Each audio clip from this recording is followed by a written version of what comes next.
نہ اس کا کام میں دل لگتا تھا، نہ کھانے پینے میں دل لگتا تھا، نہ گھر میں دل لگتا تھا۔ اسے پریشان دیکھ کر اس کے دوستوں نے اسے مشورہ دیا کہ تم خامخواہ میں پریشان ہو، کیا تمہیں معلوم نہیں ہے آج بڑے بڑے شہروں میں اولڈ ایج ہوم بنے ہوئے ہیں، وردھا آشرم بنے ہوئے ہیں جہاں پر تمام بزرگ حضرات رہتے ہیں۔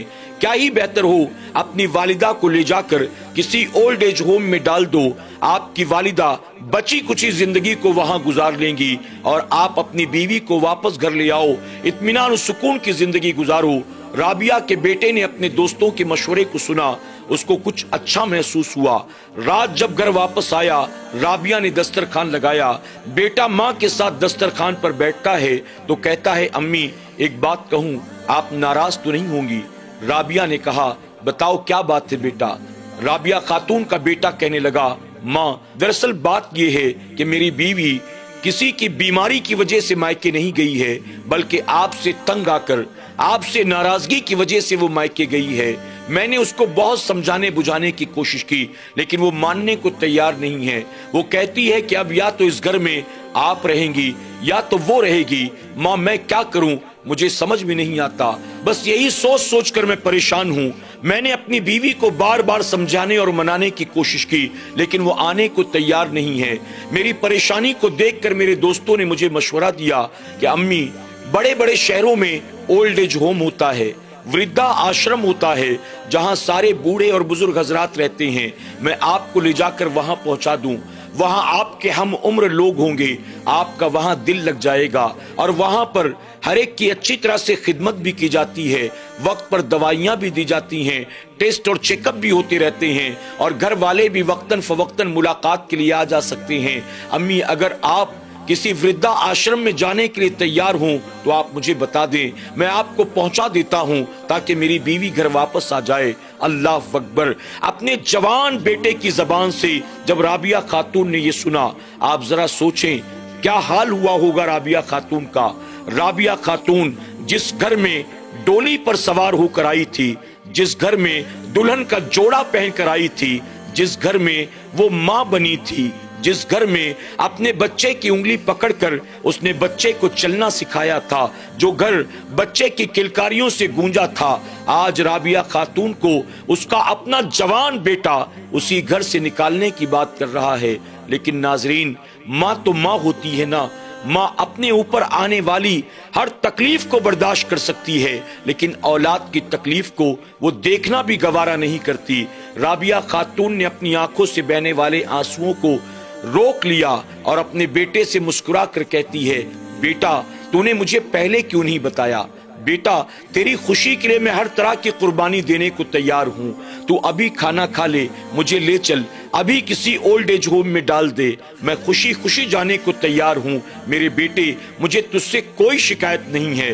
رابعہ خاتون کے بیٹے نے جب اپنی ماں کا یہ جواب سنا وہ مطمئن ہو گیا کہ مجھے ماں کے ساتھ زبردستی نہیں کرنا بلکہ ماں خود خوشی خوشی جانے کو تیار ہے۔ اس نے کہا ماں کل صبح کام پر جاتے وقت میں تجھے اولڈ ایج ہوم میں پہنچا دوں گا۔ دوسری صبح رابعہ خاتون کے بیٹے نے اپنی ماں کو ساتھ لیا، اولڈ ایج ہوم میں پہنچا دیا۔ فوراً دفتر پہنچ کر بیوی کو کال کیا۔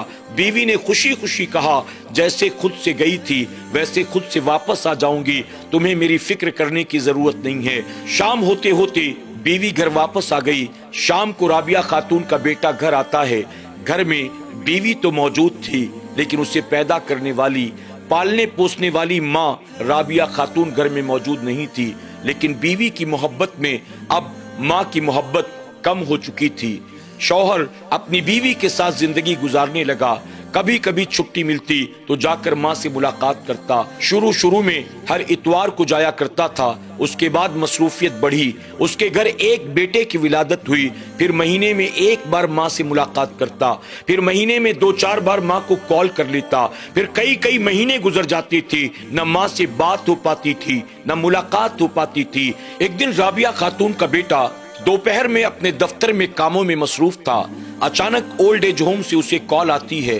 وہ لوگ کہتے ہیں ہم نے تمہیں کئی بار فون کر کے بلایا کہ تمہاری والدہ کی طبیعت خراب ہے، آؤ ملاقات کر لو، اپنی ماں کو دیکھ لو، لیکن تم نہیں آئے۔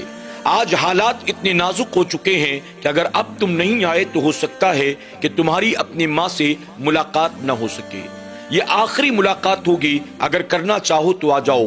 اتنا سنتے ہی رابعہ خاتون کا بیٹا سب کام کاج چھوڑ کر فوراً اولڈ ایج ہوم جاتا ہے۔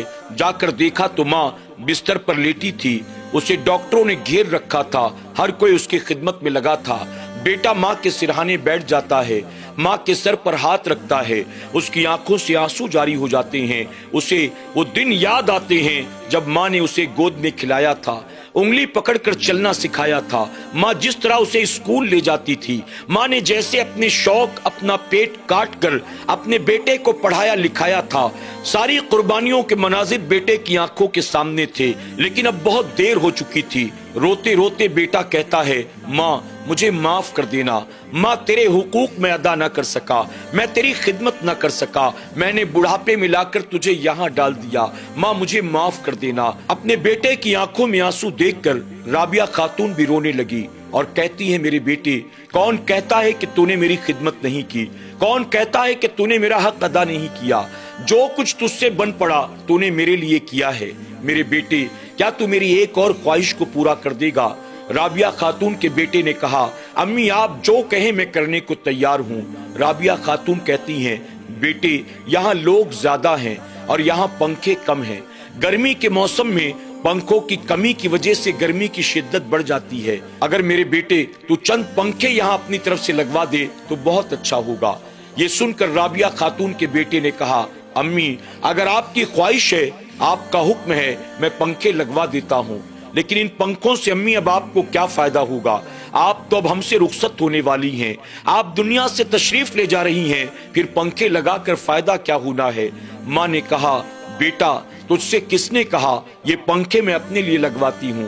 میرے بیٹے یہ پنکھے تو میں اس دن کے لیے لگواتی ہوں جب تو بوڑھا ہو جائے گا، تیرے بیٹے کی شادی ہوگی اور تیرا بیٹا اپنی بیوی کے کہنے پر تجھے گھر سے نکالے گا اور یہاں لا کر ڈال دے گا۔ اس وقت میرے بیٹے جب گرمی کا موسم آئے گا تو پنکھوں کی کمی کی وجہ سے گرمی کی شدت بڑھ جائے گی اور اس کی وجہ سے تجھے تکلیف ہوگی۔ میرے بیٹے میں پنکھے اپنے لیے نہیں لگواتی ہوں، میں پنکھے اس دن کے لیے لگواتی ہوں جب تجھے تیرا جوان بیٹا لا کر یہاں ڈال دے گا۔ اللہ اکبر۔